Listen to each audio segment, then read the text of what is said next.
And exclusive relationship அப்படின்னு இருக்கு. தனிப்பட்ட ஒரு உறவு, இதில் யாருக்கும் சம்பந்தமே கிடையாது அப்படின்னு அர்த்தம். எக்ஸ்க்ளூசிவ்லி ஃபார் சீனியர் சிட்டிசன்ஸ் அப்படின்னு போடுவாங்க, வேறு யாரும் அதில் கலந்துக்கிட முடியாது.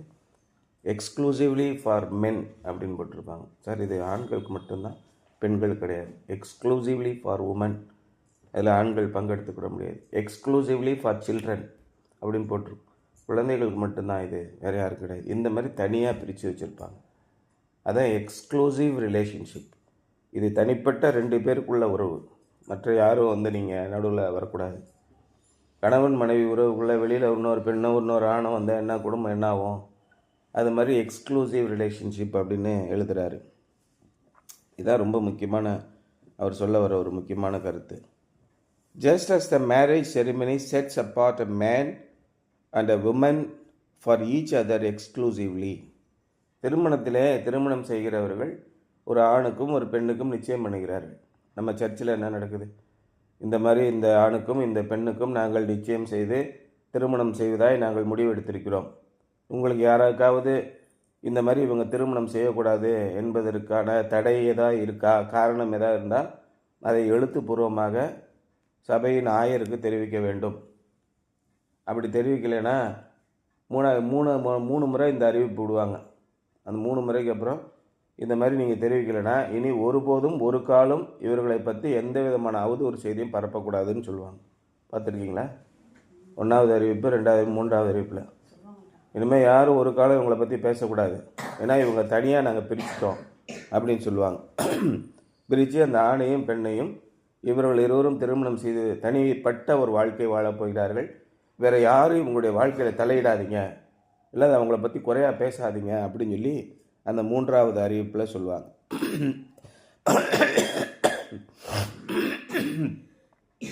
Just as the marriage ceremony sets apart a man and a woman for each other exclusively, so salvation sets believers apart exclusively for Jesus Christ. ரட்சிப்பு, பாவத்திலிருந்து விடுதலை, நம்முடைய துன்மார்க்கமான வழி, கெட்ட வழிகளிலிருந்து, அசுத்தமான வழிகளிலிருந்து இறைவன் விடுதலை கொடுக்கிறார் என்றால், விடுதலை கொடுத்து என்ன சொல்கிறார்? கிறிஸ்துவுக்கான வாழ்க்கை வாழ செய்கிறார். அதான் அந்த 2வது வசனத்தில் என்ன போட்டிருக்கு பார்த்தீங்களா? கொலோசியர் 3ஆம் அதிகாரம் 1ஆம் வசனம் 2ஆம் வசனம் பாருங்கள், ரொம்ப தெளிவாக இருக்கும் பாருங்கள். நீங்கள் கிறிஸ்துவுக்காக மரித்தீர்கள், கிறிஸ்து இப்பொழுது இருக்கிற மேலிடத்தில் உள்ள மேலானவைகளே நாடுங்கள் அப்படி சொல்லிட்டு அடுத்து என்ன சொல்கிறார்? திருமணமும் இது ஒன்று தான். 5ஆம் வசனம் என்ன போட்டு பாருங்கள். ஆகவே விபசாரம், அசுத்தம், மோகம், துர்இச்சை, விக்கிரக ஆராதனை என்ற பொருளாசை வந்துருச்சுன்னா, பண ஆசை வந்துச்சுன்னா வெறி வந்துடும். அதுக்காக என்ன வேணால் செய்யலாம்.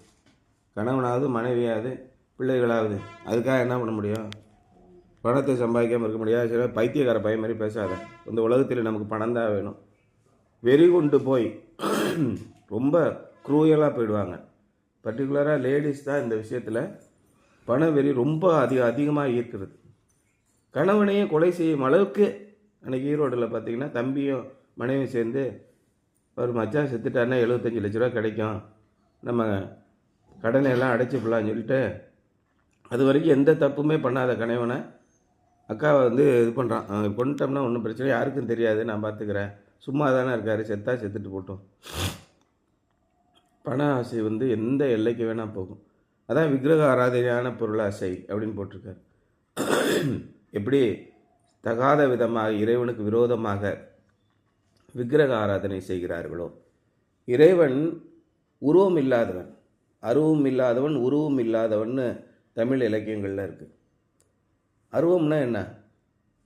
உருவம் இல்லாத ஏதோ ஒரு மாயமான ஒன்று நம்மை கடந்து செல்கிறதுன்னு சொல்லுவாங்க. பேய் போல போதுங்க. அந்த அருவம் இல்லாதவன் தான் இறைவன். நிறைய பேர் என்ன நினைக்கிறாங்க, பேய் மாதிரி போகும், தேவதூதன் மாதிரி போகும்னு நினைக்கிறாங்க. அப்படி கிடையாது. அருவும் இல்லை இறைவனுக்கு, உருவும் இல்லை.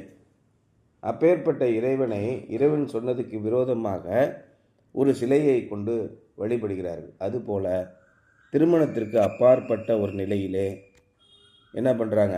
இந்த வாழ்க்கையை வாழ்கிறார்கள். அப்படி வாழும்போது என்ன ஆகுது? So salvation sets believers apart from exclusively for Jesus Christ. அவர்களை உலக வாழ்க்கையிலிருந்து பிரித்து மற்ற எல்லாரிடமும் பிரித்து இயேசு கிறிஸ்துவுக்குள் நெருங்கிய தொடர்பான ஒரு வாழ்க்கைக்கு நம்மளை கொண்டு செல்கிறார். இயேசு கிறிஸ்து எப்படி வாழ்க்கை வாழச் சொல்கிறார்? மனம் திரும்புங்கள், தவறான வழிகளை செய்யாதீங்க. சார், இந்த உலகத்தில் வாழும்போது மனம் திரும்பி நியாயமாய் வாழ்ந்து நீதியாய் வாழ்ந்து என்னத்தை நாங்கள் பிடுங்க போகிறோம்? ஒரு இன்பமும் கிடையாது, ஒரு நன்மையும் கிடையாது. சும்மா ஜடம் மாதிரி வாழ சொல்கிறீங்களா? இப்படி தான் சொல்லுவாங்க. இந்த விஜய் நீ கத்துறான்ல, தீய சக்தி தீய சக்தி தீய சக்தி அப்படின்னு கத்திட்டு கிடக்கான்ல, அதே மாதிரி தான் பிசாசும் கத்துறான். ஐயோ, அங்கே இன்பம் இல்லை இன்பம் இல்லை இன்பம் இல்லை, உலகத்தில் இன்பமே இல்லை. உங்களுக்கு இயேசுக்கு பின்னாடி போயிட்டீங்கன்னா சாமியாரா போக வேண்டியதான். ஒரு நன்மையும் இல்லை நன்மையும் இல்லை நன்மையும் இல்லை நம்ம காதில் ஓதுறான். யார் சொன்னா? அத்தனை சுகங்களும் இயேசு கிறிஸ்துவை பின்பற்றுவதில்தான் இருக்கிறது. இந்த உலகத்திலே விபசாரம் செய்த எவனாவது தண்டனைக்கு தப்பி வாழ்ந்திருக்கிறானா? திருடின எவனாவது சிறைக்கு செல்லாமல் இருக்கிறானா? சார், நான் 50 வருஷத்துக்கு முன்னாடி திருடினேன். இப்போ என்னாச்சு? பாரதியார்னு ஒருத்தரை பற்றி இப்போ சீமான் அதிகமாக பேசுகிறார்ல. பாரதியார் விடுதலை போராட்ட வேட்கை உள்ளவர், அப்படி எழுதினார் இப்படி எழுதினார், விடுதலை போராட்டங்களே பாடல்களை எழுதினான்னு உங்களுக்கு பாட புஸ்தகத்தில் இருக்கல. Bharathiyar number 1 fraud. இதை நல்லா தெரிஞ்சுக்கோங்க. ஏன்னா விடுதலை போராட்ட பாடல்களை எழுதினதுக்காக பாரதியாரை கைது பண்ண வந்துட்டாங்க போலீஸ்காரங்க. இங்கேருந்து தப்பிச்சு ஓடி போய் பாண்டிச்சேரியில் போய் ஒளிஞ்சிக்கிட்டார். தமிழ்நாடு போலீஸ் தான் பிடிக்கும். பாண்டிச்சேரியில் 13 வருஷம் ஒளிஞ்சிருந்தார். 13 வருஷமும் ஒரு விடுதலை போராட்ட பாடல் எழுதலை, ஒரு வெங்காயம் எழுதலை.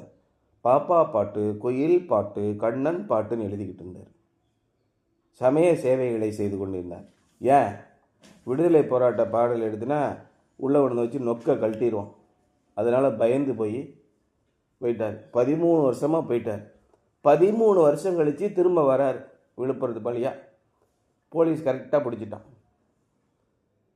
பிடிச்சி ஜெயிலில் போட்டான். ஜெயிலில் போட்டதுக்கு நம்மளால் என்ன எழுதுறான்? பிரிட்டிஷ் ஏகாதிபத்திய சர்வாதிகாரத்தை எதிர்த்து நான் பாடல் எழுதினது தவறு தான், அதற்காக மண்டியிட்டு மன்னிப்பு கேட்டுக்கொள்கிறேன். மன்னிப்பு கடை எழுதி தேவையில்லை.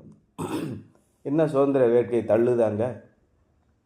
உண்மையான மனிதனே அல்ல. பாரதியார் இப்படியாப்பட்ட ஒரு மனிதன், நீங்கள் தெரிஞ்சுக்கணும். அதே மாதிரி காமராஜர் ரொம்ப நல்லவன் பேசுவாங்க.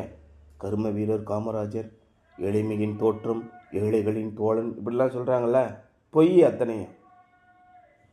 தமிழ்நாட்டிலேயே முதலாக ஓட்டுக்கு லஞ்சம் கொடுத்தாலும் அவர் தான். தவறு செய்தவர்கள் எப்போது இருந்தாலும் எப்பேற்பட்ட ஆளாக இருந்தாலும் தண்டிக்கப்படுகிறார்கள். 13 வருஷம் ஓடி போய் ஒளிஞ்சாலும் தண்டிக்கப்படுவான். ஓட்டுக்கு காட்சி கொடுத்து ஜெயிக்க வந்தால் தோற்று தான் போனான், ஜெயிக்கலை. நேர்மையானவன், எளிமையின் தோழன் கிடையவே கிடையாது. எப்பயும் 5 ஸ்டார் சிகரெட்டு டெய்லி குடிப்பார். செயின் ஸ்மோக்கர் அவர். ஒரு நாளைக்கு 50 சிகரெட்டு குடிப்பார். ஏசி ரூமில் தான் தங்குவார், ஏசி காரில் தான் போவார். அசைவம் இல்லைன்னா சாப்பிட மாட்டார். ஏழைகளோடு கஞ்சி அருந்தினார். அது படத்துக்கு எடுத்ததுப்பா. கறி குழம்பு, கருவாட்டு குழம்பு, மீன் குழம்பு இல்லைன்னா சாப்பிட மாட்டார். இதுதான் உண்மை. எங்கன்னா நமக்கு சொல்லியிருக்காங்களா? பாட புத்தகங்கள்லாம் எப்படி இருக்கும்? ஏழைகளின் கரும வீரர், நியாயமான ஒரு பைசா கூட லஞ்சம் இல்லாதவர். அவர் வீட்டில் போய் சோதனை செய்த போது 13 ரூபாய் 50 காசு இருந்தது. பாக்கி பணத்தை எல்லாம் முதலாளிகளுக்கு கொடுத்து விட்டார். எப்படி? வீட்டுக்கு போய் சோதனை போட போகிறாங்களா? 13 ரூபா 50 காசு இருந்ததான். அப்போ ஏன் சங்கரன் நீங்கள் நான் சாவடிச்சா? ஏன் மக்கள் அப்போ முதலாளிகளுக்கு தான் துணையாக போனேன்? காங்கிரஸ் கட்சியே முதலாளி கட்சி தான். எப்பேற்பட்ட பொய்களை சொல்லுகிறாரு. ஆனால் என்ன ஆகுனா, தன்வினை தன்னை சுடும் அப்படிங்கிறது பழமொழி இருக்குது. நீங்கள் செய்கிற ஒவ்வொரு செயலும் கண்டிப்பாக உங்களை எடுக்கும். அதான் பவுல் என்ன சொல்கிறாரு? மோசம் போகாதிருங்கள், தேவன் தம்மை பரியாசம் பண்ண விட்டார். மனுஷன் எதை விதைக்கிறானோ அதை அறுப்பான். வினை விதைத்தவன் வினை அறுப்பான், திணை விதைத்தவன் திணை அறுப்பான். இது உலக சொல். கண்டிப்பாக எல்லாருடைய வாழ்க்கையிலும் பல 1000 ஆண்டுகளாக நடந்ததை யோசனை பண்ணி சிந்தித்து ஒரு தத்துவமாக வெளிக்கொண்டிருக்கிறார்கள். தன் வஸ்திரம் வேகாமல் எவனாவது தன் மடியிலே நெருப்பு தழலை வைத்து கொள்ளக்கூடுமா அப்படின்னு நீதிமொழிகள் இருக்கு. படிச்சது இல்லையா அந்த வசனத்தை? தன் வஸ்திரம் வேகாமல் எவனாவது தன்னுடைய மடியிலே நெருப்பு தழலை வைத்து கொள்ள முடியுமா? அந்நிய ஸ்திரீயின் இடத்திலே போகிறவனும் அப்படியே. அவன் தண்டனைக்கு தப்பான் அப்படின்னு இருக்கு. கண்டிப்பாக நெருப்பு சுடதான் செய்யும். தவறான வாழ்க்கையை வாழ்கிறவர்கள் கண்டிப்பாக அழிந்து போவார்கள். இதுதான் இறைவனுக்கு விரோதமாக உங்களுடைய வாழ்க்கையை நடத்தினால் நிச்சயமாக அழிந்து போவீர்கள்னு சொல்கிறார். அதான் இங்கே சொல்ல வர்றார். Because we have trusted Christ, we have been set apart from the world unto the Lord. நாம் இயேசு கிறிஸ்துவை நாம் நம்பி விசுவாசித்திருப்பதனால் நம்மை இந்த உலகத்திலிருந்து பிரித்து இறைவனுக்கென்று நம்மளை வைத்திருக்கிறார். அதை எபேசியரில் எழுதியிருக்கு. அவர் நம் மீது வைராக்கிய வாஞ்சி உள்ளவர், வெறி கொண்டு போய் நம்ம மேல் பாசமாக இருக்கிறார். நமக்கு ஒன்று வருவதற்கு அவர் விடமாட்டார். அப்பேற்பட்ட தேவன். That is the meaning of the word holy. அதுதான் பரிசுத்தம் என்று பொருள். We are not our own, we belong completely to him. நாம் நமக்குரியவர்கள் அல்ல, நாம் தேவனுக்குரியவர்கள். முற்றும் முழுதும் 100% அவருக்குரியவர்கள். எனக்கு இஷ்டமான வாழ்க்கையை நான் வாழ முடியாது, வாழ பிடிக்காது, வாழக்கூடாது. எல்லாமே நீங்கள் என்ன சொல்கிறீங்க, நான் இந்த விஷயத்தில் எப்படி நடந்துக்கணும் சொல்லுங்கள் அப்படி. எனக்கு ஒன்றுமே இது சிந்தனை இல்லை. எனக்கு நீங்கள் என்ன சொல்கிறீங்களோ நான் நடக்கிறேன், அவ்வளோதான். இதுதான் வாழ்க்கை. We are not our own, we belong completely to him. நாம் நம்முடையவர்கள் அல்ல, நாம் முழுமையுமாக அவருடையவர்கள். ஒரு திருமணத்திலே எப்படி ஒரு மணப்பெண்ணையும் கணவனையும் நாம் பிரித்து நீங்கள் ஒருவருக்கு ஒருவர் என்று சொல்கிறார்களோ, அது மாதிரி தான் கிறிஸ்தவ வாழ்க்கையும். would it not be horrible thing at the end of a wedding to see the groom run off with the maid of honor? திருமணம் செய்து கொண்ட ஒரு பெண்ணை கைவிட்டு விட்டு இன்னொரு பெண்ணோடு ஒருத்தன் ஓடிவிட்டான் என்றால் எவ்வளவு கொடூரமானதாக இருக்கும். அப்போ எதுக்கு இவ்வளோ நாள் நம்ம திருமணம் செய்து வாழ்க்கையை நடத்தினோம்? திருமணம் செய்து கொண்ட ஒரு பெண், நான் எவனோடு வேணாலும் வாழ்வேன், நான் எப்படி வேண்டாலும் இருப்பேன், நீ கேட்கக்கூடாது என்றால் எப்படி இருக்கும்? குடும்பங்கள் அழிந்து போகும். இதான நடக்குது எங்கே பார்த்தாலும். பல முறை சொன்னாலும் கேட்க மாட்டாங்க. என்னுடைய வாழ்க்கை, என்னுடைய இளமையை நான் அனுபவிக்க வேண்டும். இப்போது கடைசியில் வயசு என்ன, 40 ஆனோடனே நாசமாக போடுறது அப்போ தான் தெரியும். பல குடும்பங்கள் அழிந்து போயிருக்கின்றன. அப்போ என்னது? It is just as horrible to contemplate Christians living for the world and the flesh. கிறிஸ்தவர்கள் என சொல்லிக்கொண்டும் மாம்ச பிரகாரமாக வாழ்கிறவர்கள், உலகத்திற்காக வாழ்கிறவர்களும் இப்படி இறைவனோடு செய்து கொண்ட பந்தத்தை விட்டு வெளியே போகிறார்கள். அதன் முடிவு அழிவு. when unbelievers sin, they are creatures breaking the laws of the holy creator and judge. இயேசு கிறிஸ்துவை நம்பாதவர்கள் தவறான காரியங்களை செய்யும்போது அவர்கள் தங்களை உருவாக்கிய பரிசுத்தமானவரையும் நீதிபதியும் அவர் உருவாக்கிய சட்டங்களையும் மீறி நடக்கிறார்கள். But when we Christians sin, we are children of God, breaking the loving heart of our heavenly Father. ஒரு கணவன் மனைவிக்கு துரோகம் செய்து கொண்டு வெளியே போகும்போது அந்த மனைவியின் இருதயம் எப்படி வேதனைப்படும்? ஒரு மனைவி கணவனுக்கு துரோகம் செய்து விட்டு போகும்போது அவனுடைய கணவனுக்கு எப்படி வேதனையாக இருக்கும்? ஒரு குடும்பம் பிரிந்து போகும்போது பிள்ளைகள் எவ்வளோ வேதனைப்படுவார்கள்? யோசனை பண்ணி பாருங்கள். அந்த வேதனையை சகித்து கொள்ளவே முடியாது. அப்பேற்பட்ட வேதனையை நீங்கள் இறைவனுக்கு ஏற்படுத்துகிறீர்கள் நீங்கள் தவறான காரியத்தை செய்யும்போது. நாம் இறைவனுக்கு உடையவர்கள்.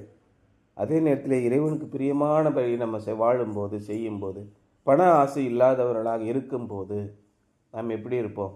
இறைவனுக்கு பிரியமானவர்களாக இருப்போம். நம்முடைய எண்ணம், நோக்கம், செயல் இதெல்லாம் எதை நோக்கி இருக்கிறது என்று இறைவன் பார்த்து கொண்டே இருக்கிறார். என்னுடைய தேவன் எனக்கு எல்லாவற்றையும் செய்வார். அப்படி நீங்கள் இறைவன் மீது நம்பிக்கையாக இருந்தீர்கள் என்றால் மேலும் மேலும் மேலும் உங்களை செழிப்பாக்குவார். எனக்கு செழிப்பு தந்து விட்டார், இந்த செழிப்பை வைத்து நான் வாழ்ந்து விடுவேன் என்று இறைவனிடத்திலிருந்து பார்வையை இந்த பக்கம் மாற்றும்போது நீங்கள் அழிந்து போவீர்கள். உங்களை எல்லா சூழ்நிலையிலும் வழிநடத்தக்கூடிய தேவன் உங்களோடு கூட இருக்கிறார். அடிக்கடி எக்ஸாமினேஷன்ஸ் வரும்.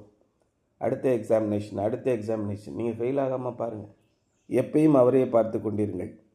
But when we Christians sin, we are children of God, breaking the loving heart of our heavenly Father. Love is the strongest motivating power in the world. அன்புதான் இந்த உலகத்திலேயே மிக மிக வலிமையான ஊக்கப்படுத்தும் ஒரு சக்தியாக இருக்கிறது. As we grow in our Lord of our God, in our love for God, இயேசு கிறிஸ்து மீது வைத்துள்ள அன்பிலே நாம் மேலும் மேலும் வளரும்போது we will grow in our desire to obey him and to walk in the newness of life that is ours in Christ. நாம் இயேசு கிறிஸ்துவிலே புதிய வாழ்க்கையிலே மேலும் மேலும் வளர்வோம். ஒரு கணவனும் மனைவியும் பிள்ளைகளும் அன்பாக இருக்கும்போது, ஒருவரை ஒருவர் விட்டு கொடுக்காமல் இருக்கும்போது அந்த குடும்பம் எப்படி இருக்கும்? ஒற்றுமையிலே கடவுளுக்கு பயப்படுகிற அன்பான ஒரு தோட்டமாக இருக்கும். ஒருவர் பிரிந்து சென்று தங்களுடைய சுய இச்சையை நிறைவேற்றிக் கொள்ள வேண்டும் என்று நினைத்தால், எனக்கு பிடிச்சிருக்கு அவ்வளோதான், நான் என்ன வேணால் செய்வேன், நீங்கள் சொல்கிறத கேட்க வேண்டிய அவசியம் எனக்கு இல்லை, அங்கே அன்பு உடைகிறது. இதே மாதிரி தான் இறைவனிடத்திலும், ஆண்டவரே எனக்கு இதான் வேணும், அது வேண்டாம்ப்பா, அது நல்லதில்லை, எனக்கு தெரியாது, எனக்கு இது வேணும். அதான் கெட்ட குமாரனுடைய கதையை இயேசு கிறிஸ்து சொன்னார். இளைய குமாரன் என்ன செஞ்சான்?